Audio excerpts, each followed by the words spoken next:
everybody, this is the Jedi. I have a video that is mostly complete that I was working on for you that was provoked by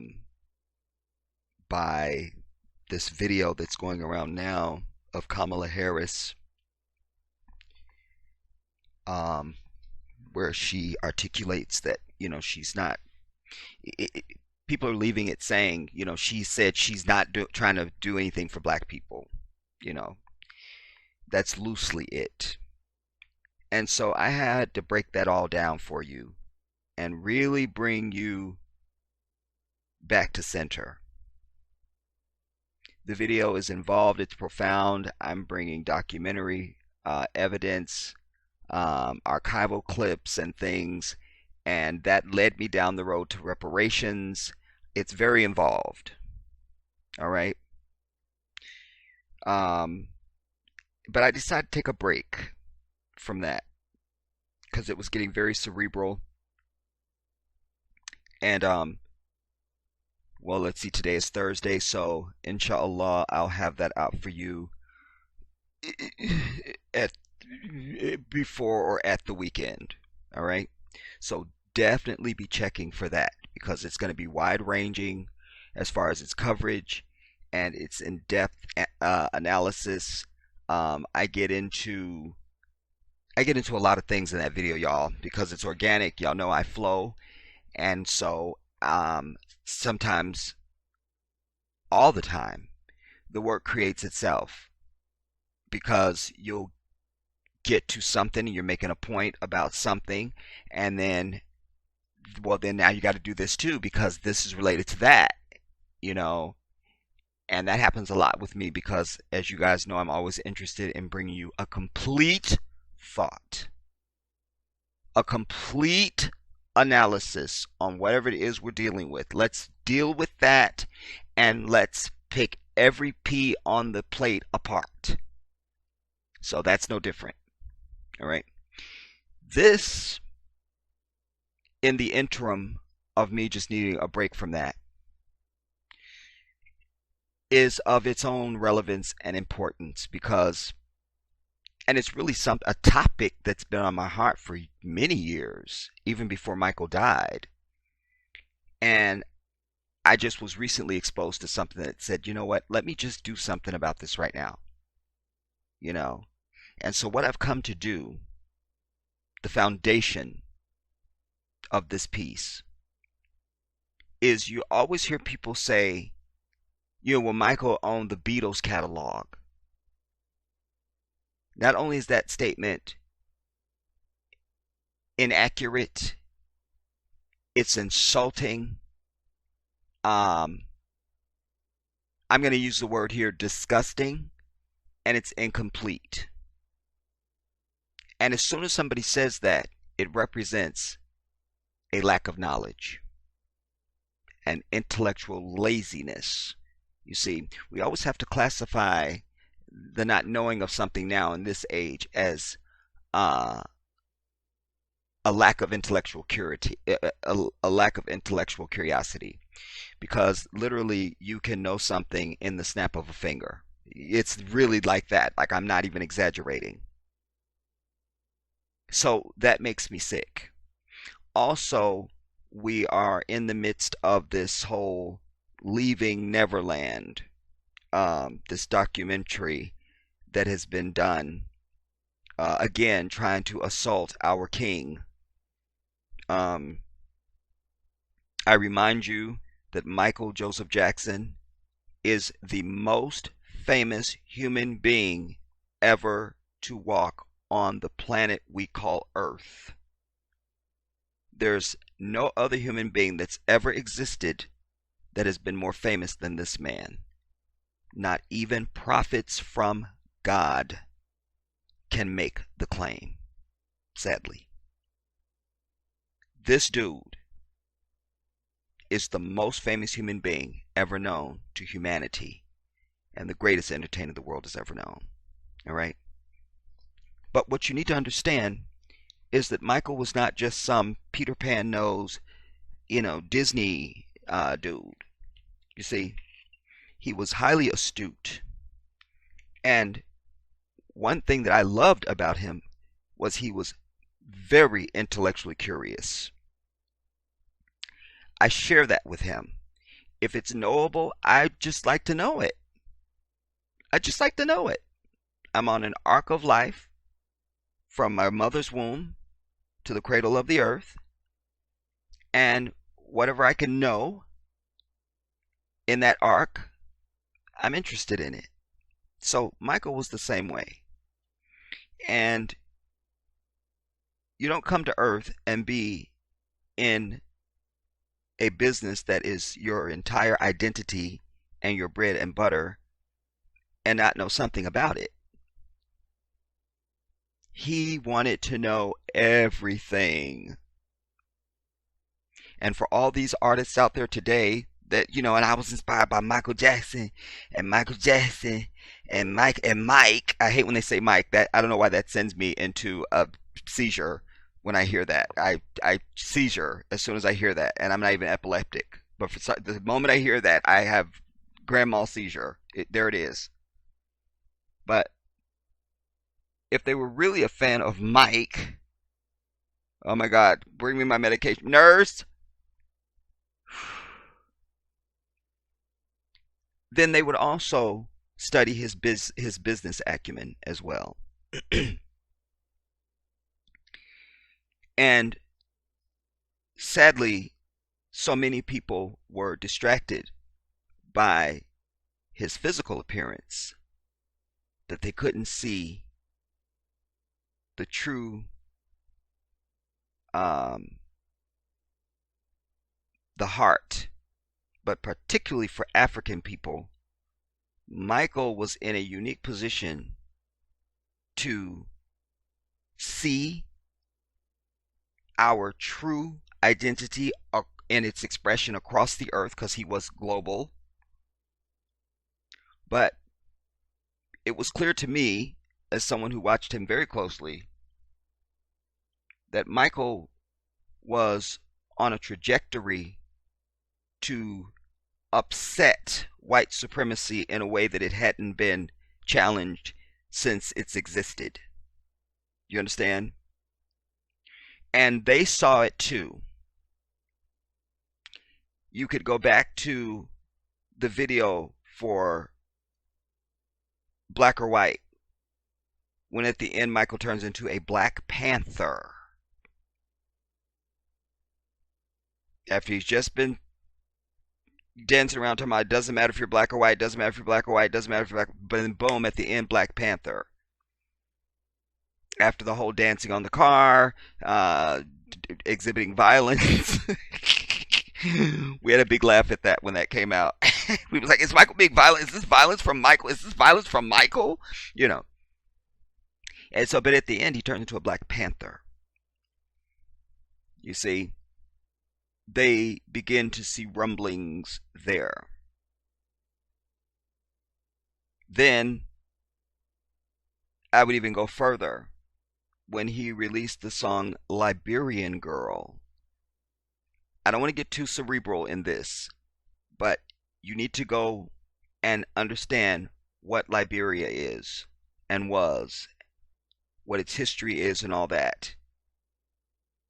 Of all the things he could have sang about as a metaphor to describe a woman, this man sang Liberian Girl. I need you to really understand that. I need you to really understand that. This is someone who was very good at subliminal communication. You understand? And Michael was also one of the keys to his fame is, there's a great philosopher that once said, to be great is to be misunderstood. The less people know about you, the more intrigued they are with you. He understood that, and he articulated that. You see, there was even an Ebony Jet magazine interview that he did years ago, where he, by the way, looked amazing. Can I just add that? And the interviewer asks him, how does it feel when when all these rumors and stuff are coming out about you? You know, he goes, well, people believe a lot of crazy stories they read. And then here's the next line. Some is true, some is not. And he goes on. But he dropped that. And it didn't go past the listening ear. People believe a lot of crazy stories they read. Some is true, some is not. And it's just, and he goes on. You see, the dude was brilliant. He was brilliant. But let us continue on our trajectory, our pathology here. Then Michael was becoming economically the most powerful thing, certainly African, to exist on the earth. Like Oprah would have looked like a pauper and a beggar and a transient next to this man's wealth. Indeed, he owned half of Sony, all of it. Hear this. All of it. Anything attached to the Sony name, if it's a goddamn set of headphones, Michael owned half of it. Michael Jackson owned half of it. And that's what I really want to get to the heart in this video, because I'm sick of people saying, he owned the Beatles catalog. The Beatles were nobody. Michael had more fame in his big toe than the Beatles ever could have dreamed of. And I'm sick of them even mentioning the Beatles and Elvis with him. It's insulting. I'm personally insulted, and I'm thinking about bringing charges. My lawyers are looking at some things now. I don't want to get in.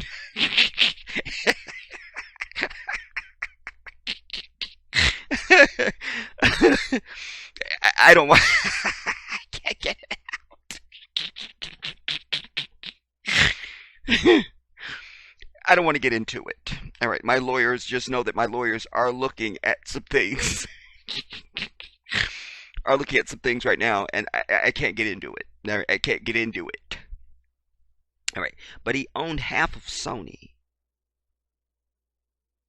So, damn it, we've got to tear this nigger down.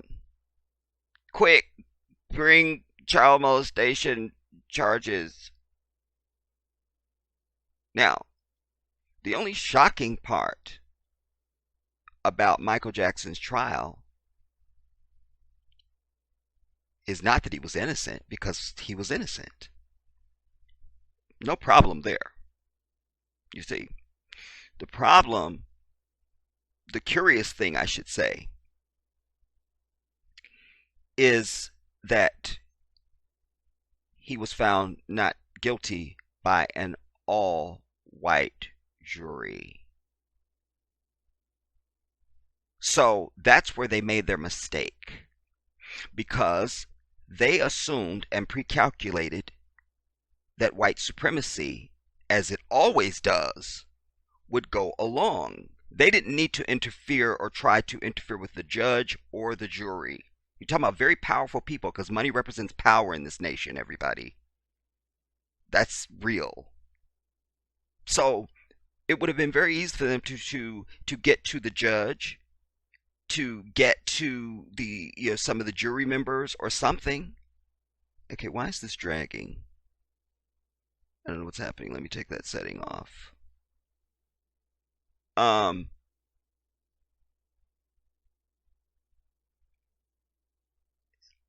But they didn't. And they assumed, because they already had a redneck in place, they felt like that was good enough. The Tom Sneddon dude, the one that was trying to prosecute Michael. So they sat back. This was a miscalculation on their part. Hear this, everybody. This was a miscalculation. And plus, there was something like 13 charges or something. 11 or 13. It was some number like that. Because there was a white heifer that was out there, and every time they said not guilty, she had that many doves in a little cage, and she would release another one every time they said not guilty over the loudspeaker. And you need to also understand the difference in law between acquittal and not guilty. Acquittal means, well, you could have been guilty, but we just didn't think there was enough evidence to say it, and based on legal law, we can't convict. You see, a not guilty means based on the evidence, didn't shit happen. You see, language. Language matters. Language matters. And by the way, I just want to say this real quick as I thought about it right now, because one of the pieces I'm bringing you in the video that I talked about is there's this whole legal argument that some lawyers are bringing for reparations, and there's some things. Anyways, I just thought about that when I mentioned language, because in law, language is so important. Like language, language, you know. Anyway, so that really fucked them up. But by now, they had already gotten to him with the drugs, because I don't believe Michael Jackson was addicted to painkillers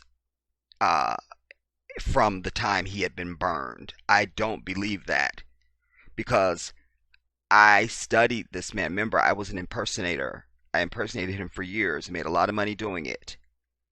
And I studied that was all I did, was study him. Everything.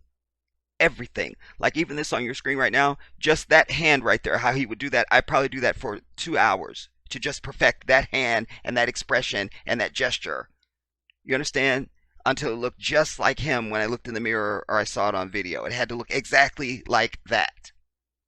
So I just offer that as foundation for my claims that I'm making, at least, for some of them, to say that.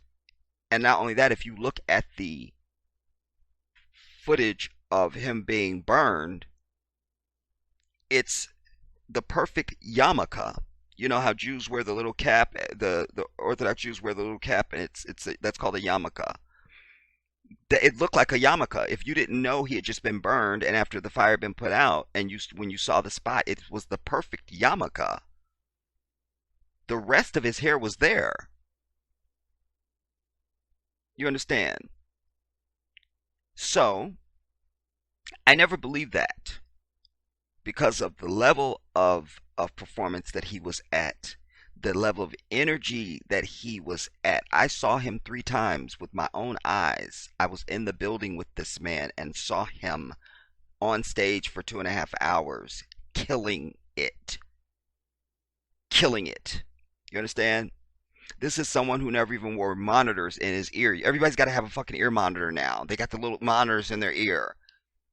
You will not find anything with Michael with monitors in his ear. First time we saw that shit was the clips from This Is It. And you could see he had a lot of trouble with it. He was like, I just feel like somebody's fist is in my ear or something. Because he was never used to that. From the time he was a child, Michael was used to being on stage and singing and hearing himself. I never understood that. Like, I don't understand why people wear these little monitors in their ear. I don't get that. I still don't get it. I still don't. But you'll never find any footage of him with monitors in his ear. It just doesn't exist. You don't need that when you're a professional. You understand? And when you're the greatest that ever did it. You just don't need it. But then now, the drugs began. The drugs began right at the same time that the allegations began. And I suggest to you that's because somebody, some white whisperer that was around him, because he was clearly stressed out. And I also know that Michael shares another thing with me. I'm somebody who, when I'm stressed, I don't eat anyway. Like, I eat like a bird. He was the same way. But when I'm stressed out, I don't eat at all. I just can't. Some people turn to food. They turn to food. It's a comfort, and I wish I could do that. Wallahi, I wish I could do that, but I can't.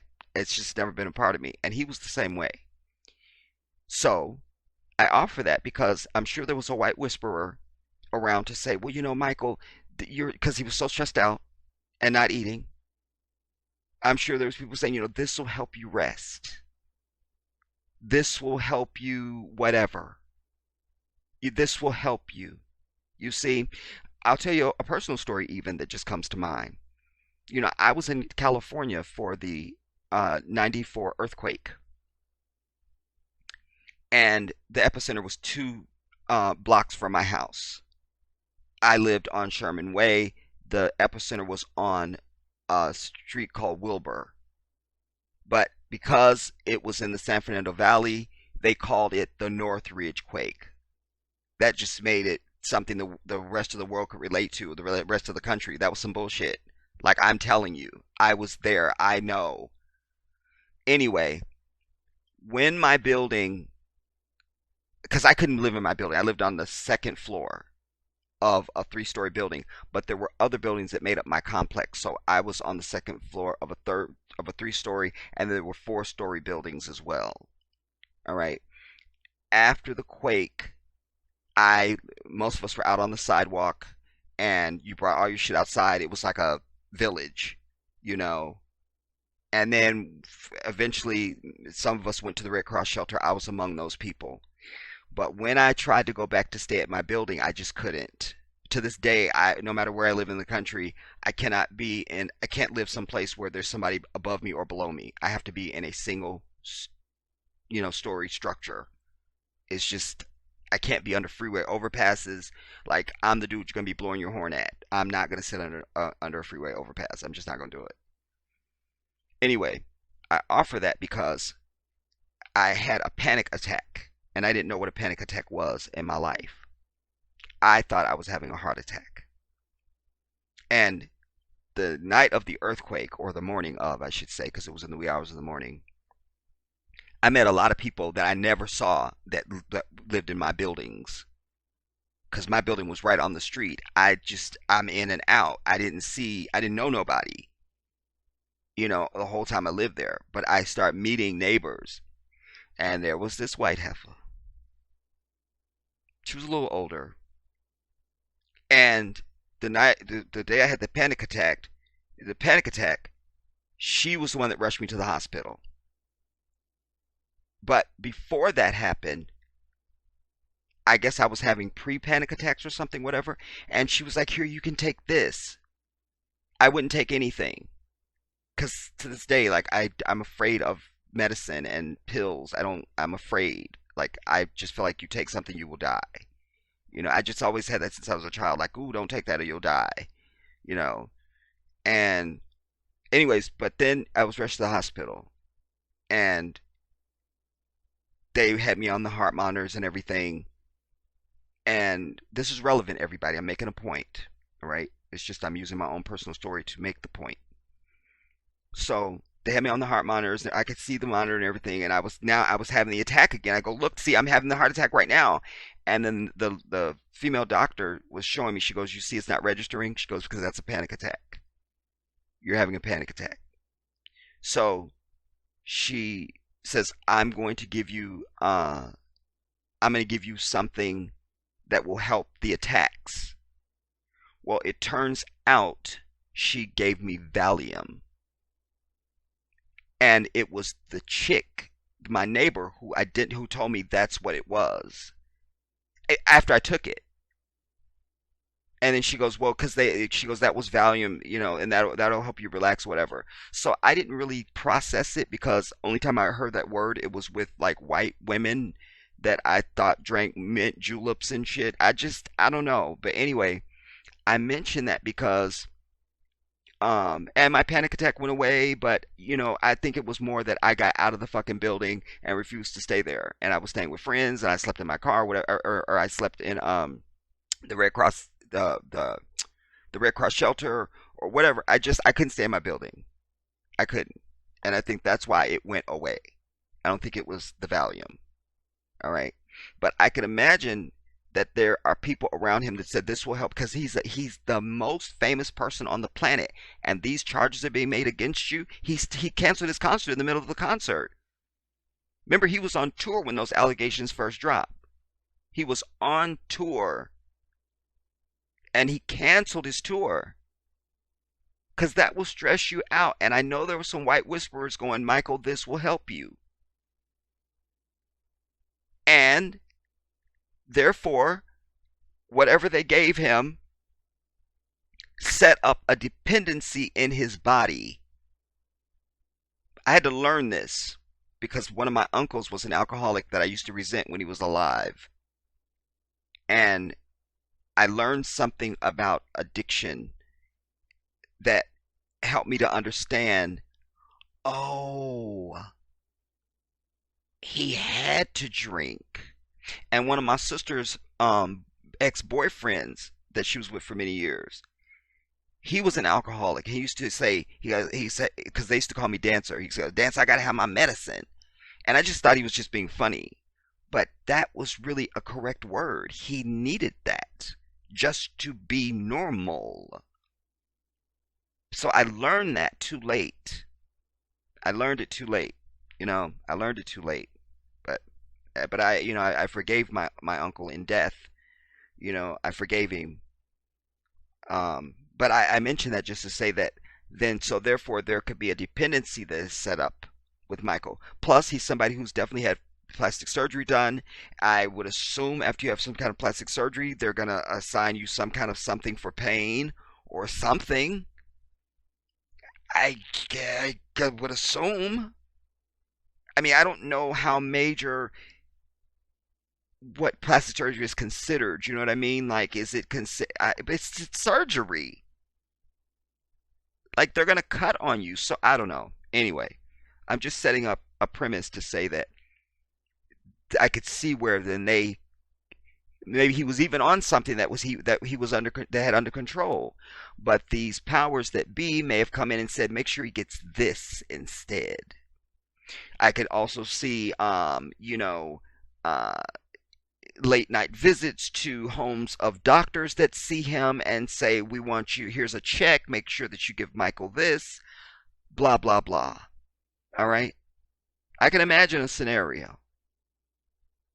And then finally, this is it. Now, after they've been parading around talking about he's broke and he's broke, Michael was not broke. Michael was not broke. This was the same thing as when you go and you tell everybody in the neighborhood that the chick next door is a whore and she's a prostitute and she's easy and she sleeps with everybody, so that when you go in and rape her, nobody will care. Nobody will care. It's like you're preparing the public for your dirty deed. You're already shaping public opinion. This man was not broke. You understand me? Because you can look on the surface. Now, if somebody walks up to you tomorrow and tells you Meek Mill went broke, or Lil Wayne went broke, or any of these people that you see with Gucci and Versace, and they've got $1 million chain around their fucking neck, and they've got on all the lavish, and here they come in their fancy car, and you never saw any of that from Michael. You never saw this man even wear an expensive piece of jewelry. Hear this. You've never even seen him wear an expensive piece of jewelry. This is the most he does when he would be on stage. He'll give you everything on stage. The elaborate costumes and stuff like that. But off stage, Michael looked like the Goodwill child. Like he just picked up a few things at the Salvation Army and kept it moving. You never saw any gaudy chains. You never saw any earrings. You never saw expensive watches and rings and bracelets. You never saw any of this from this man. So one would have to say, well, where's his money? Because we don't have any real evidence of him doing all this spending. There's no TMZ or Inquirer photos of here's Michael coming out of Macy's, here's Michael coming out of Gucci, here's Michael coming out of Chanel, here's he, oh look, there he is at Tiffany. We don't have any of that. See, it's like I tell you, something can be right in your face and you don't see it. It's right in your face and you don't see it. How many of you realized even the things I just said to you before I said it? That's what I'm talking about. And then you must keep in mind that when you're the most famous human being on the earth, nothing that you do is going to be like anybody else. It can't be. It can't be. You can't go anywhere. You can't. You see, Beyonce, she can just about go anywhere. We see, though, there's Beyonce and Jay-Z coming out of of whatever restaurant, or there's so and so, and it's this. Michael could never do that. If Michael did that, there would be thousands of people in the street. It would be a scandal. You see, none of these people have ever reached the level of fame that this man reached. You understand? Who was it? Somebody just recently got their star on the Hollywood Walk of Fame. I can't remember who it was now. But do you realize that Michael showed up for less than 60 seconds, I think it was. It might be a minute and a half. I have to check it. Anyways, when he got his star on the Hollywood Walk of Fame, 6,000 people were there. And he showed up for less than a minute. And even that was a scandal. He couldn't go anywhere. Do you understand? If there's even a hint of his name, it causes scandal. It causes riot. It causes people. It was just, you just don't know. Like, his life was not like anybody else's. It couldn't be. But then this allegation shit didn't work. The pills weren't taking him down fast enough. Because if you go back and look at their 40th anniversary that they did at Madison Square Garden, Michael was the dizziest fucking thing you ever saw in your life. You could see it on his face. He was dizzy as fuck. Dizzy. I thought, does anybody else see what I'm seeing? Like, don't anybody else see how fucked up he is? Like, the dude isn't there. I was on cringe the whole time he performed solo. When he was with his brothers, it was one thing. And you must remember that was edited. That wasn't like in its sequence that it went at the actual show. That was edited for television. It was a recorded piece. But when he performed solo, I was on cringe because I'm thinking any minute he's gonna fall. Something tragic is gonna happen. Like, he's dizzy, dude. But he got through it. He got through it. Wow. Anyway, so that wasn't taking him down fast enough. Now, this comeback was going to be huge.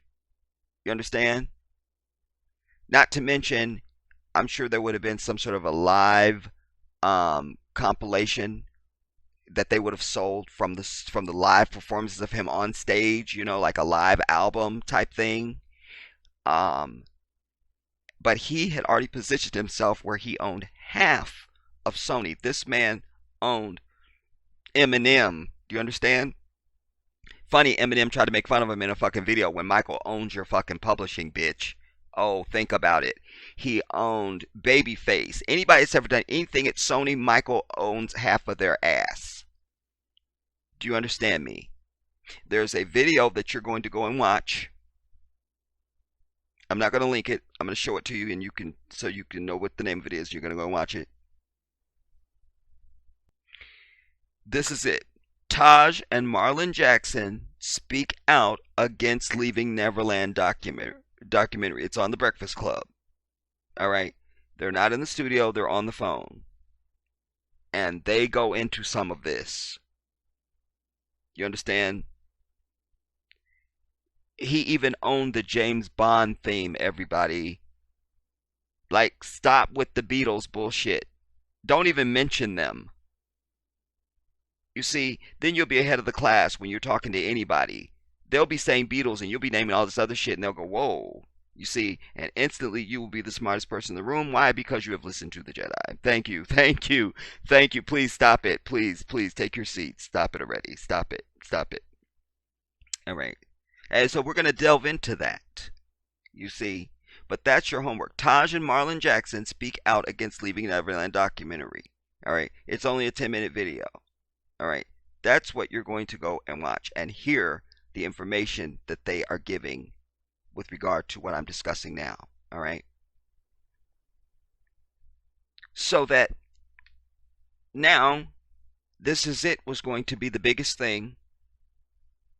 I mean, we all know that as soon as it was announced, it sold out faster than anything ever in the history of ever. And they started adding all these dates and everything. They wanted you to believe that Michael couldn't do 50 shows. Michael could have done 50 shows, everybody. The question is, could Michael have done 50 shows under the influence of the bullshit? And I suggest to you that Michael was coming out from under that. And here is my argument to that.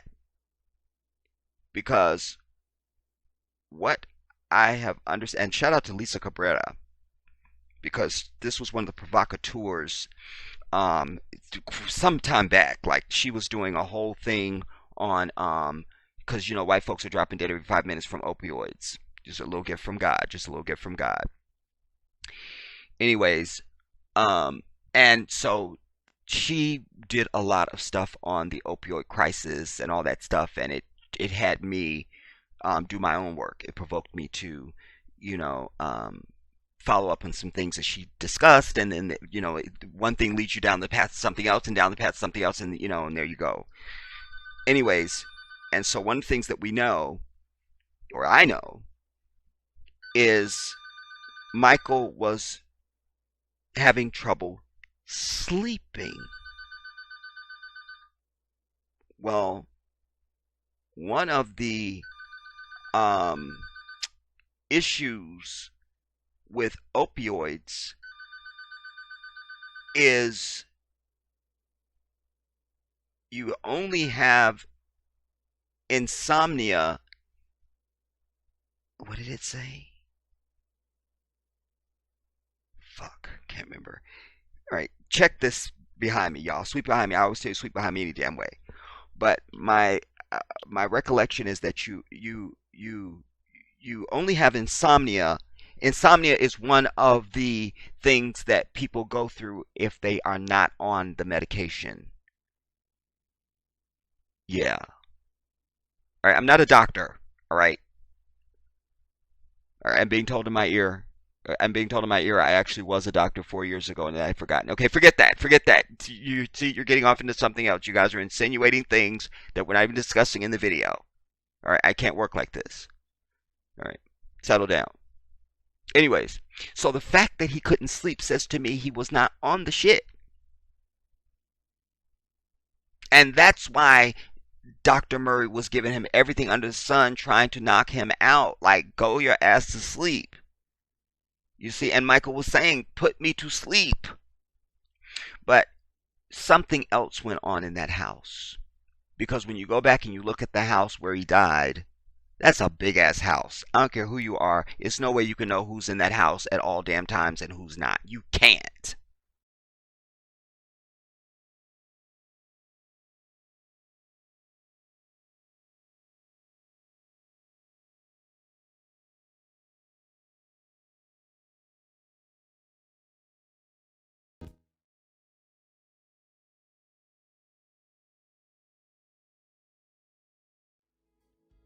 You cannot know that.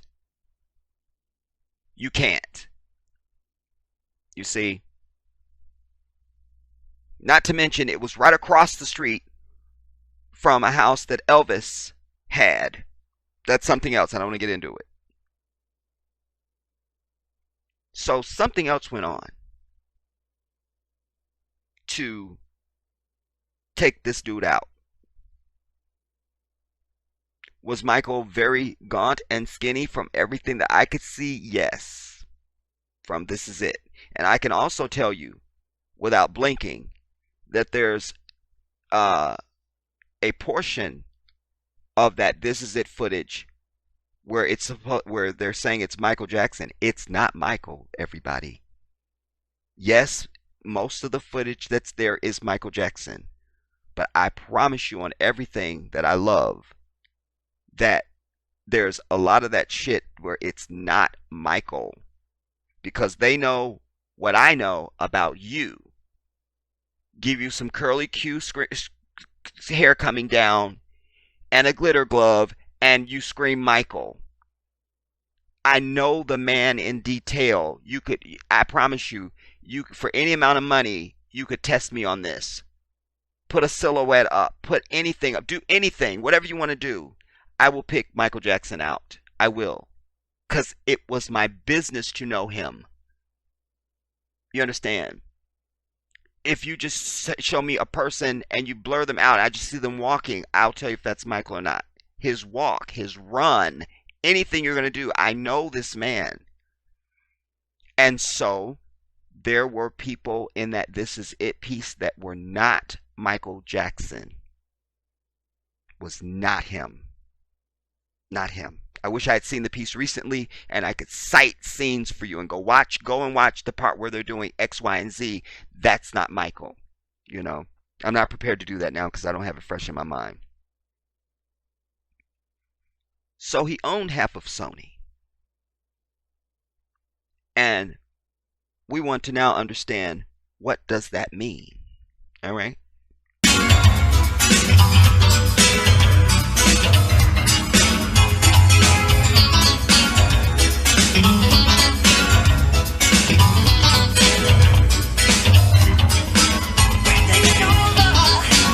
You hear the first line of that song? We're taking over. We have the truth. Michael was speaking to your ass in this. And then when he did, they don't care about us. You see, that's why they had the Diane Sawyer bit sit there and talk. People say this is anti-Semitic and he had to change the lyric. This was all an attack on this dude. They knew what the bigger message was. Michael was speaking to black folks. That's why he first of all, he hired Spike Lee to do the fucking videos, because there's two of them. One they did in I forget the name of the country now. I think it was the Dominican Republic. Anyways, there was that one, and there was the jailhouse version. Two videos shot by Spike Lee, bitches, for a song called They Don't Care About Us. Michael was speaking to you. You understand what I'm telling you? Oh my God.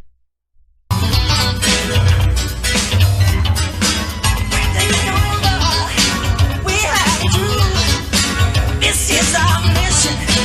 Let's see it through. Don't point your finger. Nothing to us.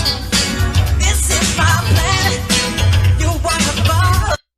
This is my planet. You're one of us. Have you listened to this, brother? Damn. My God, y'all. Oh my God. Let me break it down for you. We're taking over. We have the truth. You see what I'm saying?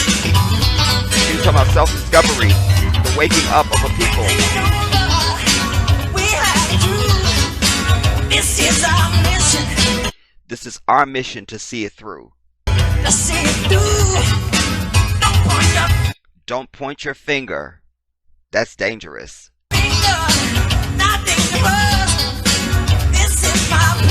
This is my planet. You're one of us. I'm sending out a major love. And this is my message to you. The planets are lining up.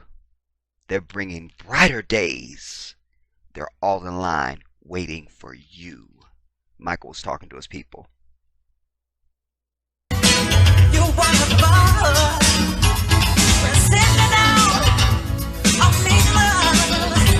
And this is our message to you. The planets are lining up.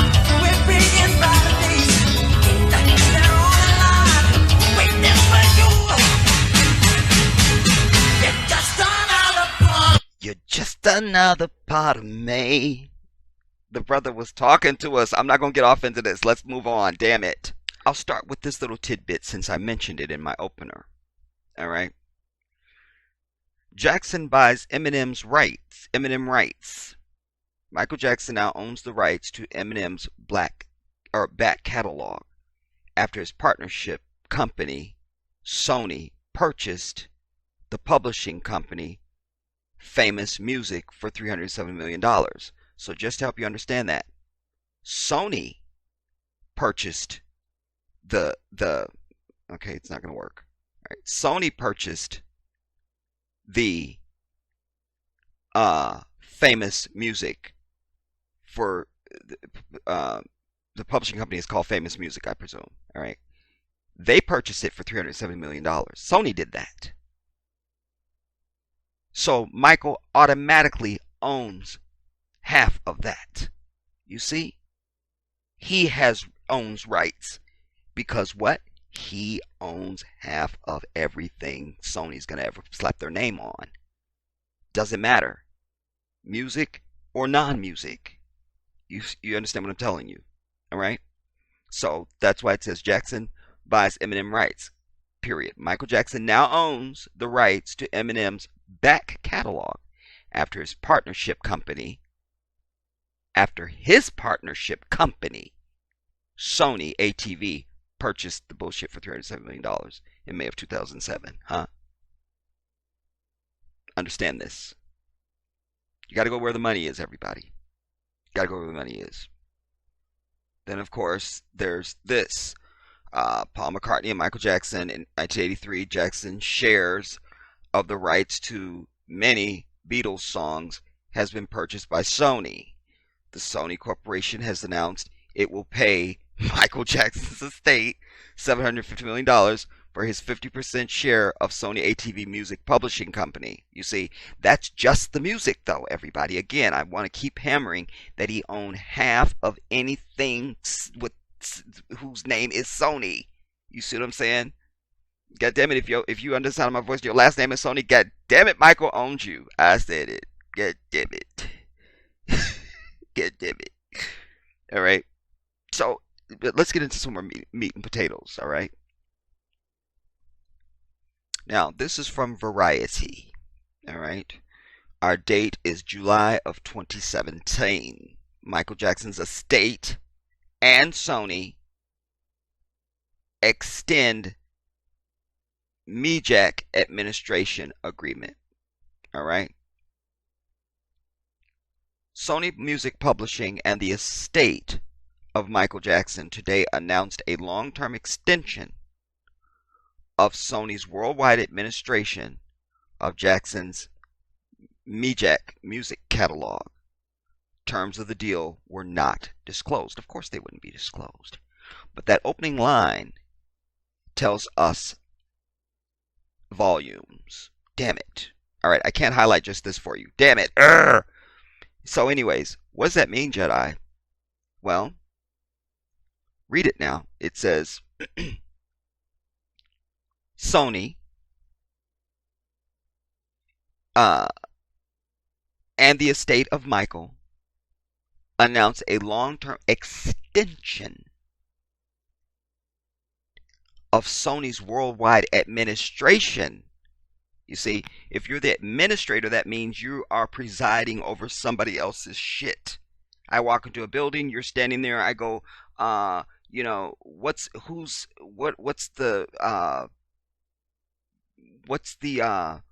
who's in charge here? And you go, I'm the administrator. You see, the administration office. You see, the extension of Sony's apostrophe S, Sony's worldwide administration of Michael's apostrophe S, Jackson's apostrophe S, I'm going to say Michael's catalog. They announced the long-term extension of their administration of his music catalog. You see? So we will still do the administration of it. Terms of the deal were not disclosed. All right. Founded by Michael in 1980 as his personal publishing company. Who else has a publishing company, everybody? Who else? I think Jay-Z. Does Jay-Z have a publishing company, you guys? Somebody let me know in the comments. All right. But it's not, we should be able to just rattle off names, and we can't. That's my point. All right. Founded in 1980, his personal publishing company, Me Jack Music, grew into a formidable catalog. Formidable. What does that mean? That means other bitches be on notice. You see, if you're a formidable opponent, that means you're somebody to be reckoned with. You're formidable. You see, grew into a formidable catalog, including his own compositions, as well as the Sly and the Family Stone catalog, and songs by the legendary Philadelphia Soul Team, Kenneth Gamble and Leon Huff. Listen, you almost can't hear a piece of music and it's not Gamble and Huff. You understand? So when we talk about catalogs, everybody, you need to understand what we're dealing with. You need to understand what we're dealing with. And these men, Kenneth and Huff, or Gamble and Huff, they are legendary. And they have wrote untold music. You see? Michael owned it. And I don't know what they're going to mention in this article, because you guys know I don't pre-read anything. But I will also tell you, in case they don't mention it, that he owned Little Richard's music as well. And so he actually gave Little Richard back his publishing and his masters. You understand? Making him an instant kabillionaire in a snap. This also tells you the heart of this man.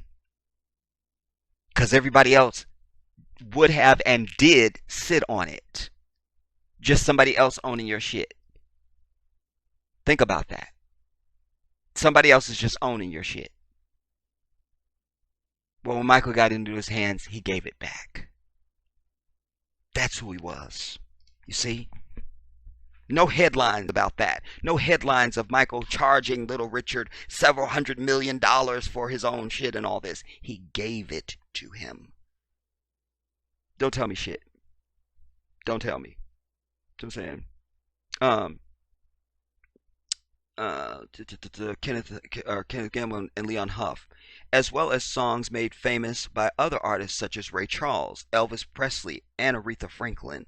Sony ATV chairman and CEO Martin Bandier said, quote, Michael Jackson's Me Jack catalog is one of the most significant and valuable in music, period. You see? He made no qualifications at all. It's just straightforward, quote, Michael Jackson's Me Jack catalog is one of the most significant and valuable in music, period. There it is. Michael's songwriting talents are respected and admired by everyone, but I also want to acknowledge his gifts as a smart businessman who put together an incredible catalog of classic songs. His estate continues to further his vision, and we are privileged to be the administrators of such an important collection of songs. Do you see what I'm saying? You see? So, this is why what does it say up here? The terms of the deal were not disclosed, because what I can infer with my legal mind, based on just what we read thus far, is that they came to some sort of a deal, where they took back the bulk of what they killed him over. But this was his own publishing company.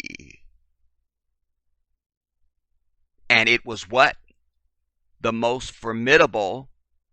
It was formidable. And what was the quote? It was formidable and the most significant and valuable in music. So they couldn't just take that. You see, somewhere in the legal language, Michael somehow kept that separate from Sony, but allowed them to be the administrators, just because it would have been easier business. You know, you're administrating everything else, I'll let you guys administrate this too as well. Yeah, that's fine. But we notice that word administration comes up again. And then they say it again down here, his estate continues to further his vision. His estate continues that. And we are privileged, as they should be, to be the administrators of such an important collection of songs. End quote. The Jedi does his work. Now, Sony Corporation bought out the estates, apostrophe S, bought out their 50% share, the estate's 50% share of Sony in 2016 for $750 million. That was a ripoff. You understand? If you want to tell me $7.5 billion, I'm here to hear it. But that was a ripoff. Only $750 million. You got to think. You got to realize what we're talking about here, everybody. What we're talking about. And it didn't say they bought out the estate's 50% share of Sony ATV's publishing. It's the share of Sony ATV, period. You understand? Only $750 million? It's a lot of money to any of us, definitely. But it's a lopsided deal, I proclaim. Michael had purchased the catalog in 1985, which owns the rights to most of the Beatles songs. That's where you get, it's the Beatles catalog. Nah. It didn't say it contained mostly Beatles songs. It said which owns the rights to most of the Beatles songs. For $41.5 million. And it with Sony Music Publishing as a joint venture in 1995. There's a period there. I don't understand what I just read. Jackson had purchased it for $4.5 million, comma, and it with Sony Publishing as a joint. Oh, and he had purchased that in 1985, and it with Sony Publishing as a joint venture in 1995. So he bought Sony Publishing in 1995. All right. After the 2016 deal, his estate retained the rights to Mijak. Aha! See what I tell you? That they're just administrators, so they still have that. And I alluded that maybe he had kept that separate. So now that's come to fruition here. Where did I just read? It says his estate retained the rights to Mijak as well as its 10% share of EMI Music Publishing, which was acquired by a consortium led by Sony in 2012. You see, anything they buy, Michael owns. You see, so a consortium of led by Sony in 2012. Sony acquired 30% ownership of EMI as part of the deal. So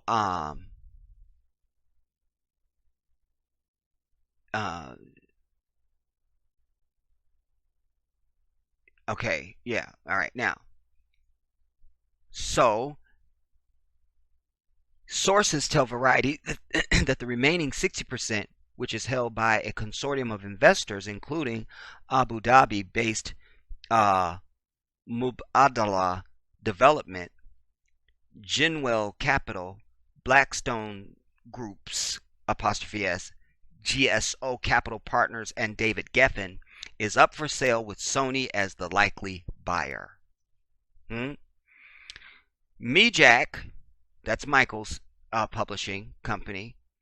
Mijak's catalog, the Mijak catalog includes all the songs written by Jackson, including Another Part of Me. Funny they mentioned that one, as I just highlighted it for you in the video. Beat It, Billie Jean, Black or White, Can You Feel It, Dangerous, Dirty Diana, Don't Stop Till You Get Enough, Earth Song, the greatest song ever written, Earth Song. And that brother wrote that song when nobody was talking about global warming or the dangers of the planet. Nobody was talking about that. And this dude wrote Earth Song. Wow. And he was singing it as if we had already done the damage. Because he starts the song saying, what have we done to the world? Look what we've done. Wow. That's visionary. That's visionary. That's visionary. But that's somebody who was traveling the world and could see for himself. You understand?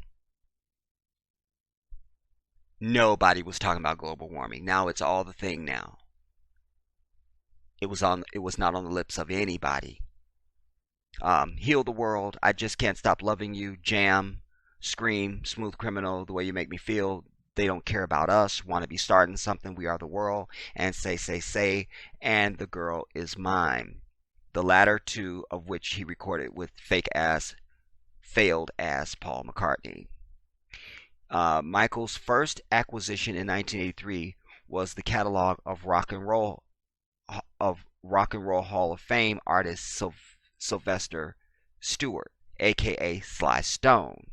Thereafter, Mijak went on to acquire thousands more songs, including Ain't No Stopping Us Now, After Midnight, Ease On Down the Road, Great Balls of Fire, Your Love Keeps Lifting Me Higher and Higher, I Got a Woman, If You Don't Know Me By Now, Love Train, Mr. Bojangles, People Get Ready, Run Around Sue, Shake, Rattle and Roll, 16 Candles, The Wanderer, What I Say, When a Man Loves a Woman, and You Don't Know Me. You understand? And that's just part of it, everybody. There are thousands, and you can't be in an elevator and hear a piece of music and Michael doesn't own it.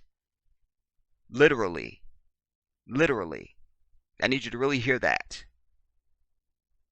All right. Let's bring some more receipts. Another one. All right. Michael Jackson's secret business genius. This is from Forbes, everybody.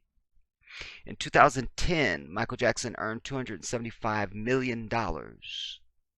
More than Beyonce, Lady Gaga, Madonna, and goddammit Jay-Z combined. That's 2010, everybody. He died in 2009. You understand? So, don't give me this man was broke. And I've already cited a tiny, tiny, microscopic fraction of stuff that he owned. If he never performed again, if he never showed up for another interview, if he never did anything again, the dude was paid. Paid. Do you understand? Paid. So let us put down that Michael Jackson was broke. He wasn't.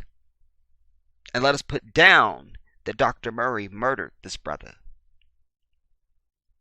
He was in the house, but Dr. Murray didn't murder Michael Jackson. That I'm clear about. I'm clear about that. In 2010, he earned $275 million, more than Beyonce, Lady Gaga, Madonna, and Jay-Z combined. That should sober you up, despite the fact that he was no longer alive. Though much of the total can be attributed to the swell of nostalgia that boosted sales of all things Michael in the months following the King of Pop's death, a sizable part is the product of his underrated business acumen. That's a very important paragraph, everybody, because everybody will want to say, well, this was written, that was in 2010 because he wasn't selling anything. He didn't sell anything after he died. No. So I'm glad they came right. That's very honest, surprisingly, of them to put this paragraph here.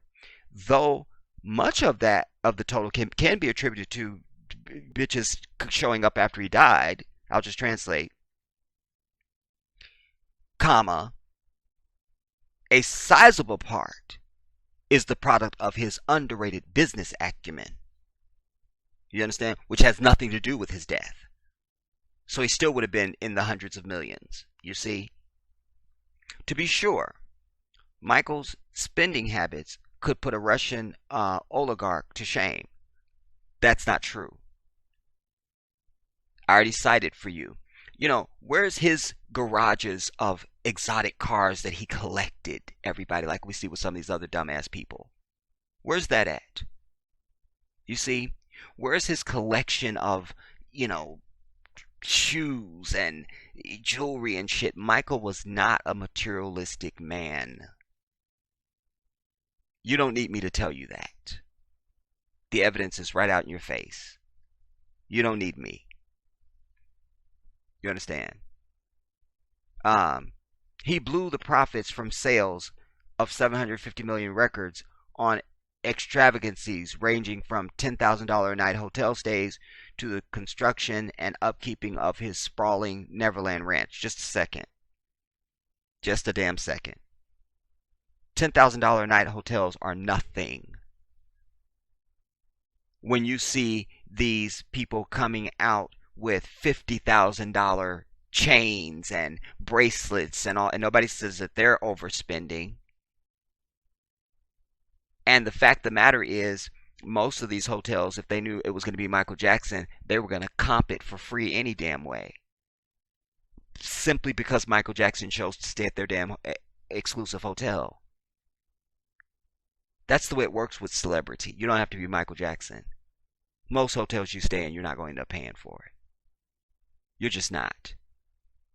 Because celebrity is like a fucking drug to people.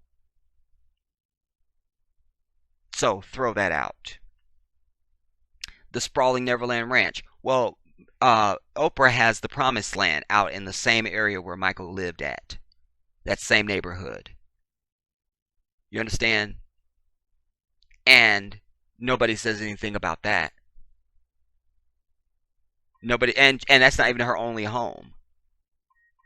You see, we know Michael had some other apartments and condos and things in various strategic places and stuff like this. But we know Oprah has houses across the earth. But nobody says anything. You see, they're trying to make up for this claim that they're making that he was broke. When you can't show me anything that the man was spending his money on. All you come up with is a lousy $10,000 a night hotel. That's all you got? That's all you got? That's all? Remember, this is a man that was on tour most of the time when he was staying in a damn hotel. And his tours were the biggest things in the history of touring. The Bad Tour alone was the highest grossing, and you can go look up the numbers, and it's, oh my God, and I can't. So this is frivolous, this $10,000 a night hotel stays, and the construction and upkeep of the sprawling Neverland Ranch. That's all you got?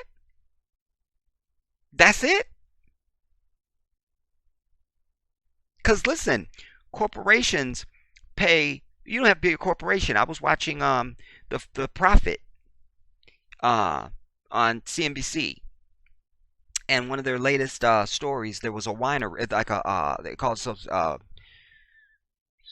something grapes, something. It has to do with wine. Anyways, their business location, the rent is $14,000 a month. The rent is $14,000 a month. Nobody says anything about that. They're making money. You see, it's relative to if you're making $6 million a year at that location. $14,000 a month is nothing. You see. So I just want to put that in perspective. I want to make sure that I put that in fucking perspective. At the sprawling Neverland Ranch, well, you go, ooh, he was spending all that money. Damn it. Don't be a mark, everybody. My grandma used to say, use your head for more than a hat rack. Keeping money was not one of Michael's strong suits. And let us also remember also, this brother also went down in the Guinness Book of World Records as the most philanthropic celebrity ever in the history of celebrity and fame ever. He's in the Guinness Book of World Records as the most giving ever. You see? This isn't consistent with what their claim is. We see the man when he's in nothing. Go back and even look at the Barbara Walters interview when he was talking after the death of Diana, Princess of Wales. That's when you gussy up. It's an interview. It's going around the world. Now you put on jewelry and you look amazing. Michael looked like the Goodwill Child sitting up there, and he had the fedora, the fedora hat sitting on top of his head. And the shit he was wearing looked like it might have come from Target. That might be too high priced even. I'm just saying he was not an extravagant dude. He was not into money. There are people like us that exist. We don't give a shit about money. We're just not into it. We're just not. And stuff. You know? So, I'm over it. So keeping money was not one of Jackson's strong suits. Yeah, because he gave it away. But piling up stacks of it and finding unusual ways to ensure that more would follow was one of his many talents. Perhaps the best move of Michael's financial career was one that had nothing to do with his own music. In 1985, he shelled out $47.5 million to buy a publishing catalog that included 250 Beatles songs. See, they keep fucking throwing these Beatles up there. You see? And so all the other stuff gets lost in the fray, and you come away thinking about just these damn Beatles that nobody cares about at all. You understand? They were a minuscule part of this purchase that he made. And this is also evidence of how he spent his money. Michael goes and plops down $47.5 million on a publishing catalog. You understand? So don't give me $10,000 a night hotels as some way to justify you trying to claim that he didn't have any damn money. I'm over it. Oh my God. I'm not going to get too long in this video, y'all, but I already see that it could go very long if I let it. I'm gonna rein it in. I'm gonna rein it in. Which included the fucking Beatles. All right, 10 years later, Sony paid Michael $90 million for half the rights, forming a joint venture called Sony ATV. You see? And that's when, and you'd have to go into the legal paperwork there that I'm going to infer now. He makes this purchase. They see the value. So, of course, they're going to be knocking on Michael's door. Because wherever there's a coin, there's a white devil. You see? Michael, we'd like to give you $90 million and partner up with you. You see? Michael said, okay, that's cool. But what else you got? What else you got? You see? And Sony was not the Sony that they are now. You know. So, he was able to make a deal that gave him half of Sony. Even their name reflects it, because before they were Sony, now they're Sony ATV. Now, today, Michael's estate and Sony share ownership of the catalog, which now boasts 500,000 songs. 500,000 songs, everybody. Like I say, you can't be anywhere. You can't just randomly turn the channels on your radio in the car and not hear something that this man owned. And he's broke, and you want to bitch about $10,000 a night hotels? I'm surprised it was only $10,000 a night. You see? Clearly Michael was slumming in these $10,000 a night hotels. Just slumming. Millions of songs, including titles by Bob Dylan, Elvis Goddammit Presley, Eminem's bitch ass, and other artists. Insiders place the catalog value somewhere in the neighborhood of $1.5 billion. That's just for that catalog. Now, so that's why I say $750 million to the family. That's it. When just this portion of Sony is worth, they're estimating $1.5 billion. That's all you got? $750 million? $1.5 billion based on estimated proceeds of $50 million to $100 million per year. The estimates mark a 3,000% increase in value from the catalog's initial purchase price.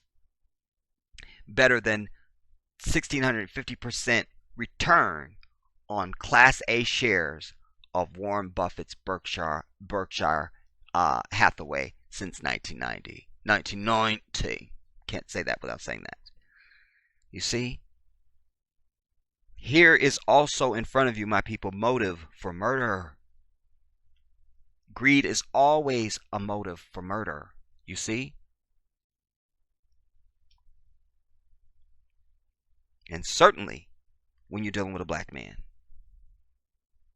Because while they got you out here bitching about how many nose jobs Michael has had and he's trying to turn himself white, they knew still this is a black man. You see? They didn't give a damn about vitiligo and makeup and nose jobs and none of that shit.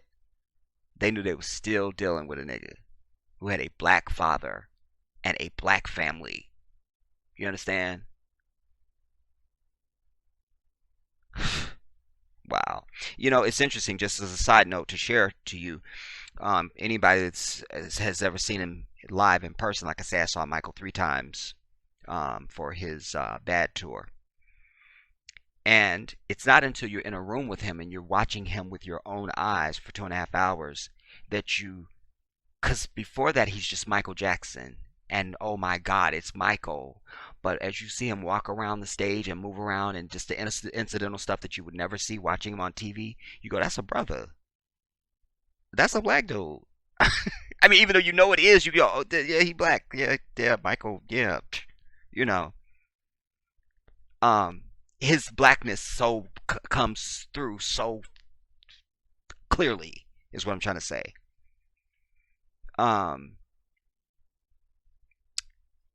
You're talking about the greatest catalog in existence. Ryan Shinman, chief of Platinum Rye, the world's largest buyer of music and talent for corporations, told me shortly after Michael's death. Quote, when you have that many #1 hits in a catalog, you almost can't put a price on it. They can't have you owning shit. You see? Burn Down Greenwood, Oklahoma, 1921. Kill Michael Jackson, 2009, and everything in between and before it. Just like I forget the state and city and town now where they are going through and they finding that this was a whole town that was owned by black people. This was something else, and how they terrorized them out of there, and now they're finding the rights. It was damn. I wish. Anyways, I can't. I'll get long. I'm not going into it. Anyways, this is akin to what they've always done. What they've always done. This is why you have LeBron James just opening up a fucking school, and they'll applaud that. But real lifting, economically lifting of your people is a problem. And they saw Michael moving in that direction. You see? They saw that. And you saw, and this is it when he said, we don't have that much time to get this right. Michael was about to say something to the world with that this is it, that they didn't want to be heard. We also know that several years before his death, he had already partnered up and was touring around with Jesse Jackson and Al Sharpton, and he was walking around the earth telling everybody that Tommy Mottola was the devil and that Sony was the devil and all of this, and how he had outsmarted them and he owned half of Sony.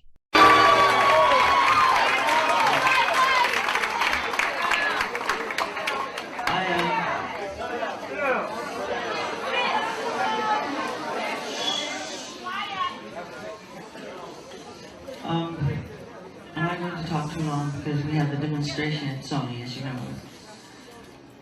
This is very important because throughout the years, black artists have been taken advantage of. And it's time now that we have to put a stop to this incredible injustice. And like Mrs. Sharpton was saying, people from James Brown to Sammy Davis Jr., some of the real pioneers that inspired me to be the entertainer that I am. These artists are always on tour because if they stopped touring, they would totally go broken. And it's been, the record companies really do conspire against their artists. They steal, they cheat, they do whatever they can, especially the black artists. Yeah.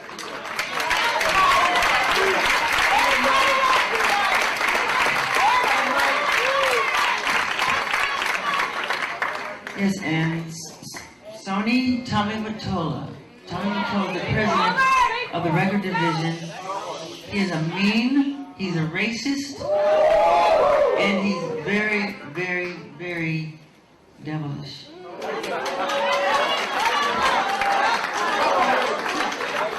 Yes. So I need your support, not just for me. When you fight for me, you're fighting for all black people. Dead and alive. It seems to me, I really believe it's a conspiracy because the story always ends the same.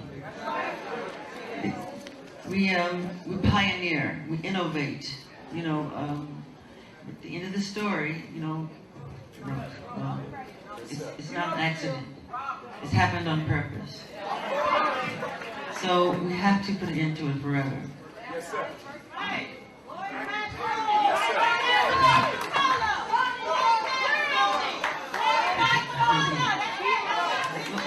Love you, thank you. Give him a hand, Michael Jackson. Michael Jackson, are you with him? Are we with him? Are we with the artists? Are we going to stop the racism? Now let me say this. I love you too. I love you more. I love you more. I just simply want to say that this isn't a new animal. I mean, this has been going on for a long, long time. Did you know that Otis Blackwell, you heard her name, Otis Blackwell? Otis Blackwell wrote most of the Elvis Presley songs. This man died penniless. Yes, and I'll never forget another great story when the Beatles first landed in New York. They did New York Ed Sullivan show, and they were in a press conference for the show. He said, "Hey guys, what kind of music do you listen to? What inspires you to write the songs you write?" And back then they used the word color. They said, "We love the colored music. That's where it comes from." But that isn't just then, it also applies to now. And even more so now. So I want you to be strong and fight for a very important cause, you know? Because the future is very important. And there's a lot of talent out there. I want black people to be an institution, you know? We don't have the institutions that we should have. So please, it's important, okay? So when one is in pain, we all are in pain, okay? So we must put an end to this racism. Racism is bad. Tommy Mottola made some very racist remarks, okay? And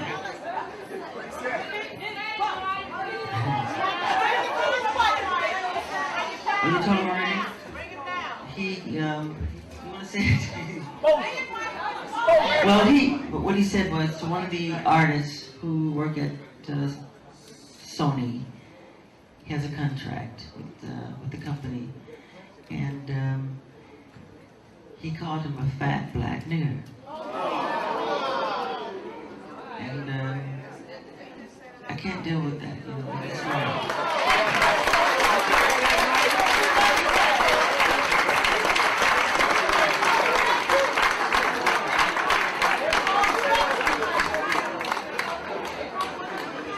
But just remember also that when an artist break all-time records, and I'm not here to brag, because what I've done in the record industry, I've broken from Elvis to Beatles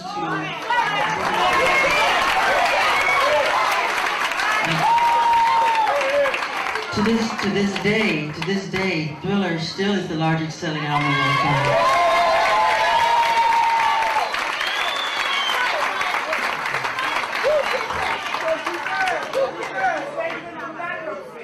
That's right, saved them from bankruptcy. And I made billions of dollars for Sony.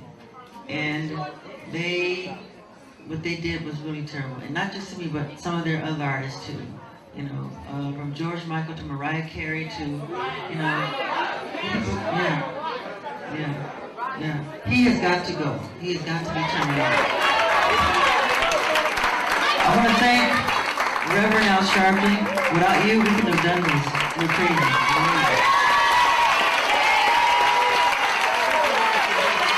I love you all very much. This is why this brother is dead. Without white hands touching him, Michael could have did 1,000 shows for that damn This Is It. But they got you thinking, there's no way a 50-year-old man could do that show. And what? His sister pops out a baby and goes on tour. And looks like she did when she was 19. At 50 years old, and you want me to believe Michael couldn't do... Get out of my face. Stop talking to me. I'm over you. One of Jackson's best business habits was to keep shrewd advisors around him. Perhaps the best example is superstar entertainment attorney John Branca. Yep, he'd always thank John Branca when he'd go up to get an award. Excuse me, who negotiated many lucrative deals for Michael and has done a remarkable job with the singer's estate thus far. Many praise Michael for bringing in Quincy Jones to work on Thriller, but it was John Branca who scored the industry-leading royalty rate that the gloved one enjoyed at the time, nearly $2 per album sold, allowing him to reap untold profits from what turned out to be the best-selling album of all fucking time.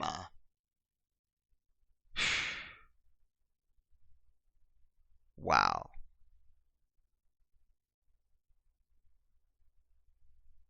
Think about that. You see, Michael could have lived just on the proceeds from Thriller, everybody. Forget what he did before that. Forget the Jackson 5 stuff. Throw that out. We don't need it. We don't need it. We'll give that to charity. We'll just throw that out. You see, forget Dangerous and Bad and Invincible and History. We don't need it. That's charity. We'll throw that out. You give that to the maid on her way out. You understand? Just Thriller alone, he could live on for the rest of his fucking life. Don't give me broke. Don't give me $10,000 night hotels. Don't do it. God damn it. Throughout his career, Michael also sought the advice of other shrewd businessmen, including billionaires David Geffen and Ron Burkle. The latter, Ron Burkle, urged Michael to keep his stake in Sony Catalog at all cost, even when the singer was in dire financial trouble during the 2000s. You see what I'm saying? Nah. The catalog value today is a testament to the wisdom of both Michael and this Ron Burkle dude. You see? He did not let go of it. Another good move, buying the Neverland Ranch for $20 million in 1987. Well, you know what Oprah paid for Promised Land and wrote a personal check? $50 million. $50 million. She pulled her checkbook out and said, here, I'll give you $50 million for this house. Period. Go check it. That's just the Promised Land. You see? She calls it the Promised Land, with her oak trees and all of it. Nah. That's before you get to staff and upkeep and maintenance and water and electric and gas and you see? But they want to bitch about $10,000 night hotels? Get out of my face. Don't look at me. Don't look at me. Don't look at me. All right. He bought it for $20 million in 1987. The property is now estimated to be worth as much as $90 million. A bad move would be spending $35 million in improvements to the property, including a go-kart track, a zoo, a railway line large enough for a full-size antique steam locomotive. So how much of Michael's know-how was actually his own and how much belonged to his advisors? Well, I don't really care. You understand? Because a wise person has to know when they're receiving good advice. You understand? So who gave it to him or whether or not it was his is really kind of insignificant, but we'll read it any damn way. I'm over it. This is to transfer intellectual property from a black man to a white man. I'm sure that's what we're going to read. Let's read. Quote, I think it's a combination of both. Well, there's racism in everybody. Everybody's got no, bitch. You are the fucking perpetrator. You see? Well, I think it's a combination of both. End quote. Says entertainment attorney Donald David. Quote, predominantly it was his own business sense. I once sat and talked to him for over an hour, and he just knew the music business front to back. What did I tell you in my opener? I said, here's a man who you're not going to be in a business that this is all you've ever known, and this is your bread and butter, and not know what the hell it is. Michael knew this business in and out, down to the engineering. You understand? So he could be in the studio, and he's not just the artist in there. He can also play the role as engineer. I want that. I want this. He knows what this does. He knows what that does. If you're on a set of a video, he wants to know, what does that camera do? How does it work? Let me see. Show me how this works. This is who he was. How does this work? How do you do that? Etc. You know? So we're not surprised when we hear this. And he says, I sat down and talked for an hour, and he just knew the music business front to back. And he had good instincts, and he had really good instincts. He had to repeat it. You see? He had good instincts, period. He had really good instincts, end quote.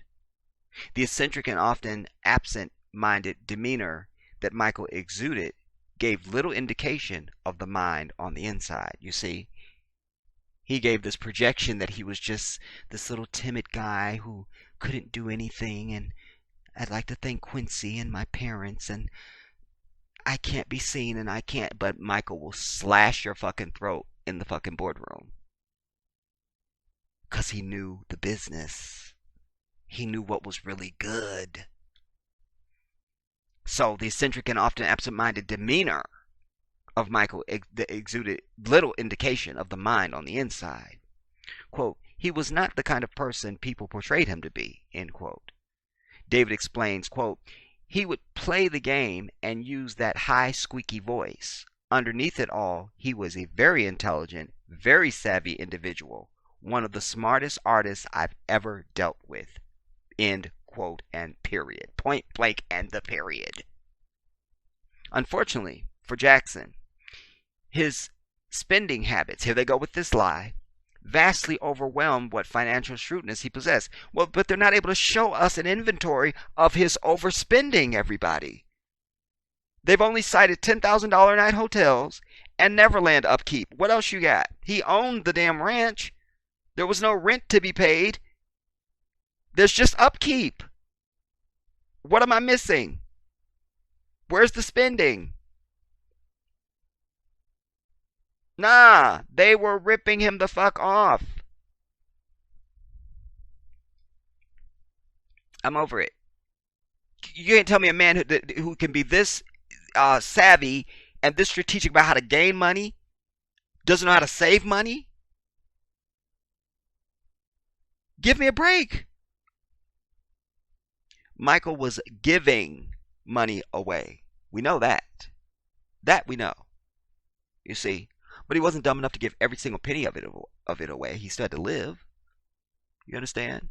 So this is all lies, everybody, and this is just to keep up the same narrative that they always give us with any of our people that die. In fact, I'm thinking about bringing you a piece on Sam Cooke, where we die broke. You reach all this fame and height and financial success, and then you die broke. You have to die broke. You see, there's not allowed to be generational wealth. We see that even in the deal with Sony. The $750 million sounds like a whole lot of money. But when you get the proper context, you go, this was some bullshit. Nah, $750 million is not enough. It doesn't even begin to scratch the surface.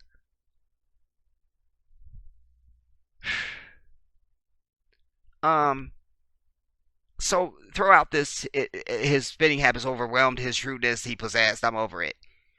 If he'd been able to control his impulsive spending, where was it? He would have been a billionaire on the strength of Sony on the strength of the Sony ATV catalog alone before he passed away. Instead, he died nearly $500 million in debt. No, he didn't. No, he didn't. Because before you even get to the Sony catalog, I've already identified for you Thriller. He could have lived on that the rest of his life. But remember, Michael had a whole career before Thriller. Off the Wall was the biggest thing before Thriller. You understand me? The only thing to nearly rival Thriller was Bad, which was still bigger than any artist that wanted to sell anything. But of course, everybody was measuring it next to Thriller. Oh, well, you got Above the Clouds, but you didn't get to the moon again, so we just can't recognize any. Yeah, come on, I'm over it. So this is lies, and I hope that I've been able to prove that with the information in front of us. You see, you're going to make a claim, you got to back it up. They keep making these bold statements about his out of control spending, and he just couldn't. And what was the word? Impulsive. He'd been able to control his impulsive spending, but we don't have any inventory to show impulsive spending. We just don't have it. You see? And don't give me the Martin Bashir betrayal, we'll call it. Don't give me that where they go into the store. I think they were in Vegas, and he was like, I want 2 of those and 3 of those and 4 of those. Listen, that he has that money. If you can pay $10,000 a night for a damn hotel room, you can buy a $10,000 vase. You see? When Beyonce walks out of the house, I'm sure if we start cha-chinging and getting the calculators out for everything she's got on from head to toe, we're going to come up with some number that would probably pay our fucking rent for the next year. You understand? I saw on, I think it was The View. Not The View. The Real. Because they do these things where they say you can get the look of the celebrity. And so they show the celebrity, a picture of the celebrity, and they start saying so-and-so's wearing $5,000 shoes, topped off with this Vera somebody's coat and some other name dress and this watch, and they know all the names. And they cha-ching and they give you a total. And it made me sick. And then they create the same look on something, and then they bring the model out. And I was disgusted by the price of some of this bullshit. Like, it's a fucking shoe. Like, go to Payless, bitch. Go to Payless. Like, who's gonna know that shoe costs that much? And if who's gonna know? What makes that shoe $5,000 versus a shoe from Payless? What? I ask you what? Both of them, you're gonna put your feet in and walk on the ground. I can't, dude. I can't. You want to tell me they got their own heating system and a cooling system, and they wash themselves and they levitate or do something magical? I'll sit and hear you. But the amount of money people are paying for just material is disgusting to me. It's more than disgusting. It's an emotion I can't even find a word for, because the only thing I can think is there's no way I would ever on earth do anything like that. All I could think about is how much I would be able to give to somebody else. I could never. I'm not interested in anything like that. You see, you never saw Michael even in fancy shoes. He was usually in those damn penny loafers. On or off stage. The damn penny loafers. He gussied up a little bit for the James Brown tribute, but again, he had I think he was wearing boots for that. But again, no gaudy jewelry, no expensive this or that. He just wasn't that dude. So if they're gonna make claims that he was this impulsive spender, then you got to be able to back that up. I can't. I think that's the end of it. Yeah.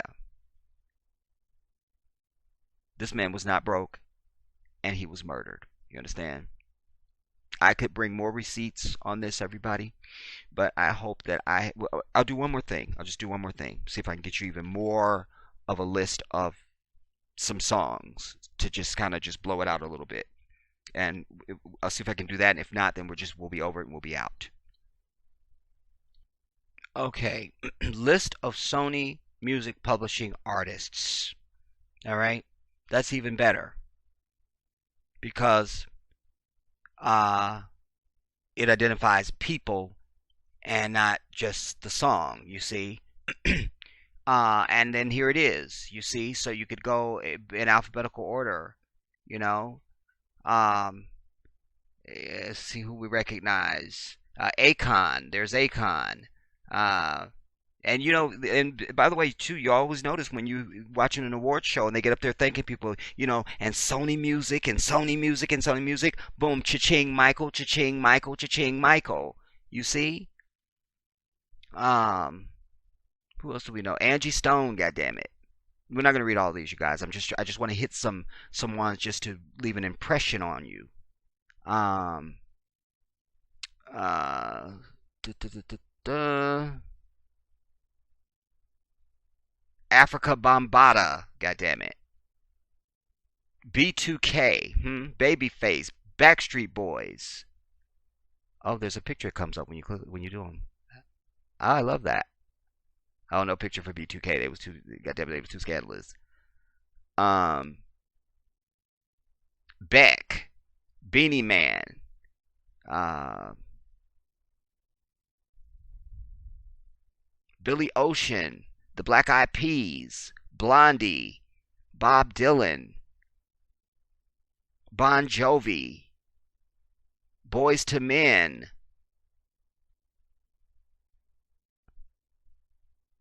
Uh, I'm surprised I don't see Brian McKnight. I guess he's not with Sony. Bruce Springsteen, Brian Adams, Cardi goddammit B. There she is. Huh?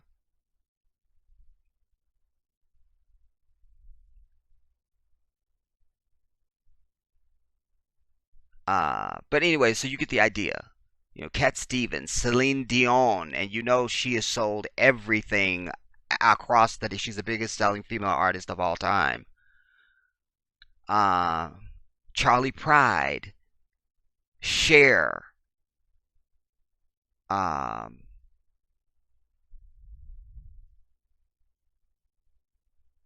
anyways, I think I'll link this.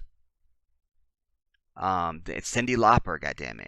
I think I'll link this, and then that way you can go through this list on your own, everybody. But it was important for me to bring this because, like I say, we're not talking about a Beatles catalog. Like, stop saying that. You need to use different language and say Michael owned the most impressive and expensive and comprehensive music catalog on earth that happened to include some songs from the Beatles. That would be correct and truthful. You understand? Stop giving this Beatles fucking credit. You see what I'm saying? Because fuck the Beatles. Like, nobody cares. Nobody cares. And as time moves on, people care even less because the Beatles are not current. They're not now. They're not. No, nobody cares. Nobody. I don't care. Nobody cares. Nobody. I talk to everybody. They all told me. Ed Sheeran. See what I'm saying? I'm in love with the shape of you. Push and pull your body to something, whatever the words say. I like that song though. Fabulous. There his bitch ass is. Faith Goddammit Hill. Hmm. Um.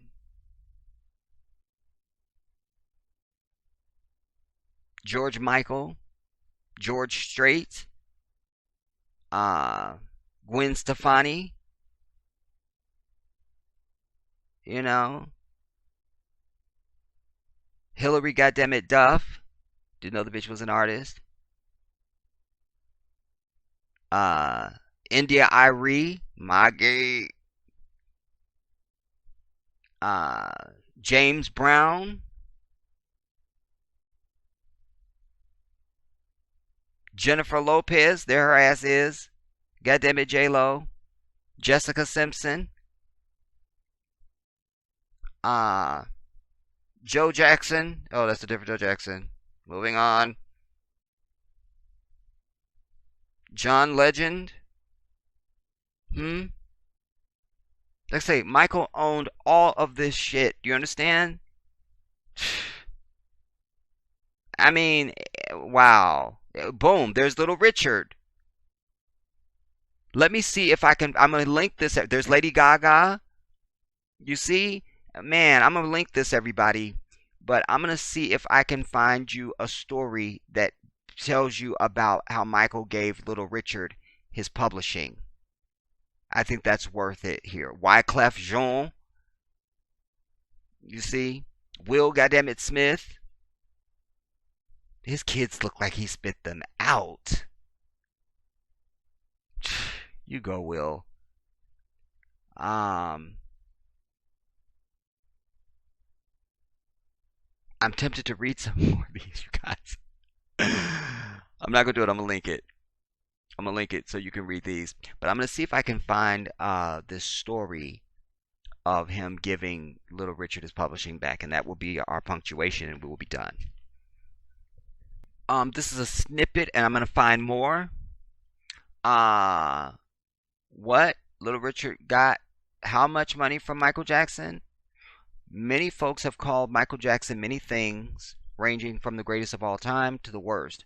But one thing he definitely should be called was one of the realest stand-up guys in the music industry. And another reason why why we all should continue and encourage everyone to pay homage to the great soul legend, to the great soul legends. In fact, here's what MJ did as a way of paying homage to Little Richard.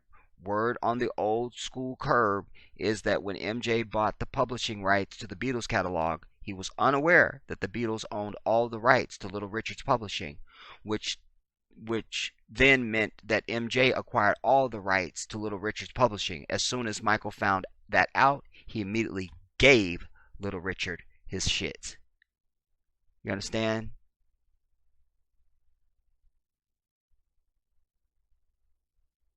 I don't really think I need to go to the next page. Like, I don't think I need to.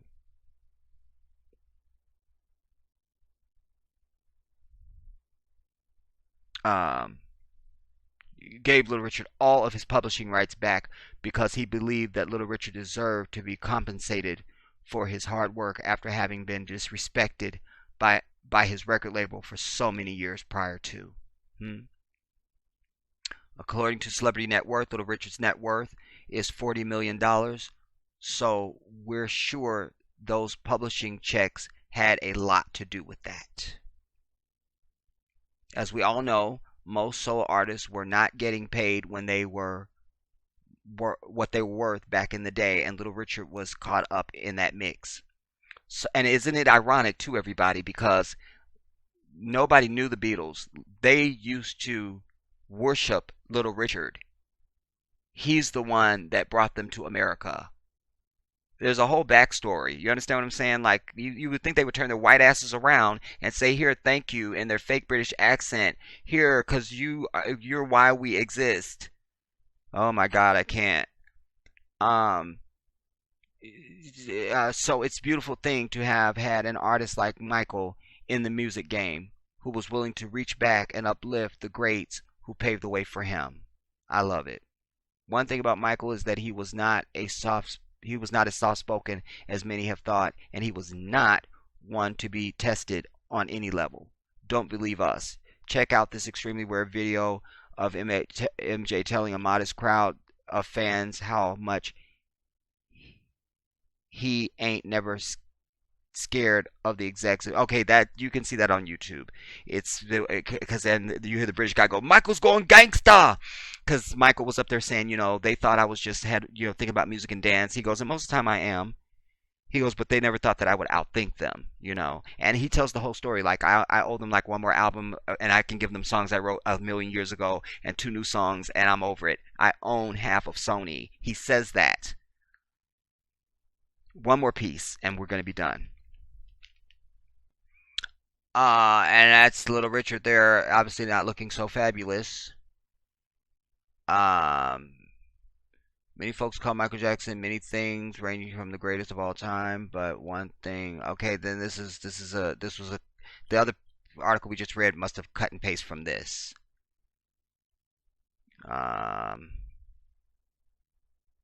Yeah, I'm seeing the same language and the same story here. All right.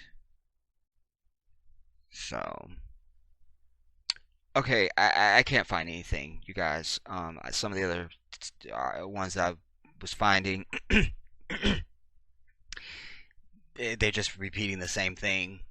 But you can go on your own too and see what you can find on that as well. But it was definitely a noble thing. It's something that's unheard of. People wouldn't do that except me. You know, I know I certainly would have done the same thing.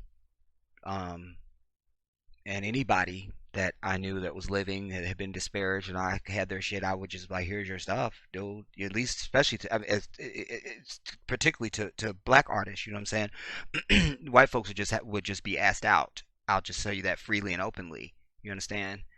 Because that would just be on the strength of all the ancestors that you've dissed before. So you must pay and suffer now. You see. So I wouldn't give them a damn thing. But I would seek out any of the black artists and say, here's your shit. You know what I'm saying? There's LL Cool J. You know what I'm saying? I mean, everybody. Lauren Goddammit Hill. There she is. You know what I'm saying? So, I mean, everybody is on this thing, you know. There are millions of songs that, as the article cited, I think they said 500,000 or something like that. Um, or they say 1.5. I think it was 500,000. Anyways, whatever. My point is that everybody and their mother uh, is owned, and Michael Jackson owned their shit. That's just the fact. And as I've displayed in this piece, they're not able to give you an inventory to back up their claim of this impulsory and out of control spending that the world has never seen before, and we just can't. Not a scintilla of anything to back that up. So let us put this down. You understand? Put it down, everybody. Put it down. And let us hold this man in the esteem that he deserves. And that is that he is and will always be the greatest of all time. There is no one else who has come to earth that has been more famous than this man doing anything, quite frankly. Whether it was entertainment or driving a boat. Nobody in history or currently can make the claim at fame that this man could make. But more than his fame, his spirit, his heart. You know, you always hear me say, show me where somebody spends their time and their money, and I'll tell you all you need to know about the person. I'll tell you everything you want to know about them. Show me where they spend their time and their money. Just tell me that. That's all I need to know. And I will tell you exactly who they are, everything about them, from A to Z. You see? And this brother spent his time in burn wards and in AIDS hospice and cancer hospices. You understand? Every stop along his tour had to have hospitals that he went to go visit. And he went in with no disguise, without any press, and spent time with these children and patients and the elderly and all of that. That's how he spent his time. And his money he gave away. You understand? Even there, no fancy jewelry, no rings, no watches, necklaces. Where is it? Where's the spending, everybody? Where's it at? Where's it at? Where's it at? You know, a few $100 maybe for the boots, probably just because maybe because it's Michael. You know, it's so fine, but we're just not seeing the money. You know, we're just not seeing it. We're just not seeing it. So that's what I came to present in this piece, just to put to bed this business about this damn so-called Beatles catalog. Because if I heard it one more time, I was going to have another seizure. Because like I say, every time I hear it, I immediately go into a seizure. Immediately. I seizure the moment I hear it. You understand? So, I love you all. But go back and listen to his lyrics, everybody. This was a purposeful dude. People that spend long times with self, like me, there's discovery. You understand? Wisdom comes in silence, everybody. You can read all the books in the world, and I encourage you to do that. But wisdom, because when you read a book, that's knowledge. You're listening to this video, this is knowledge. I can't give you wisdom. Wisdom. Wisdom. And wisdom only comes in silence. That's the greatest thing I could ever say to you. And I've said it to you before. Wisdom comes in silence, everybody. That is where wisdom lies. Wisdom lies in silence. Know that. Know that.